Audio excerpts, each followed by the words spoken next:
তো hello WhatsApp guys, আসসালামু আলাইকুম। আমি আপনাদের সাথে আছি রিয়াদ হাসান। তো আমি এখন যাইতেছি আমাদের পার্শ্ববর্তী এলাকায় গাংনগর মেলায়, যেখানে ঐতিহাসিক 400 বছরকার পুরানো মেলা।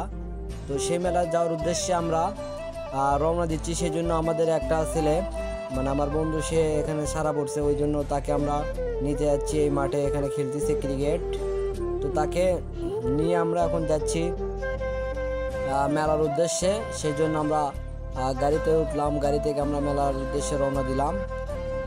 তো ফাইনালি দেখতে দেখতে আমরা মেলার অতি কাছেই চলে আসলাম। তো আমরা মেলাতে এসে নামলাম, তো এসে দেখি মেলা শেষ। তো আমরা এর আগেও আসছিলাম, মানে দ্বিতীয় দিনে, সেই দিনে এসে দেখি অনেক ভিড়। আজকে অনেক ভিড় নেই এখানে। তো সার্কাস দেখে নেই, সার্কাসে সবাই চলে যাচ্ছে, মানে মেলা শেষ কোনো একটা ঝামেলা হওয়ার কারণে। তো দেখি হুন্ডা খেলা, মাইক্রো খেলা আছে, কিন্তু তেমন লোকজন ছিল না সেই খেলাতে। তো মোটামুটি ভালো লোকই হয়েছিল। তো অবশেষে দেখতে দেখতে আমাদের খেলাটা শুরু হয়ে গেছে। তো খেলা আমরা দেখতেছি। তো দেখার পরে আমাদের মেলার এখানে ভিড় নেই তেমন, এবং লোকজন নেই, আর তারপরে অত দোকানপাট নেই, সেই জন্য আমরা বেশিক্ষণ থাকবো না। তো একটু আমি মজা করতেছি এই হুন্ডাটাকে টেকা দেওয়ার জন্য।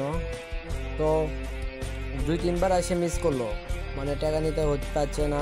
পরবর্তী আর একবার আলো, কিন্তু এসে তাকে আমি টাকা দেই নাই।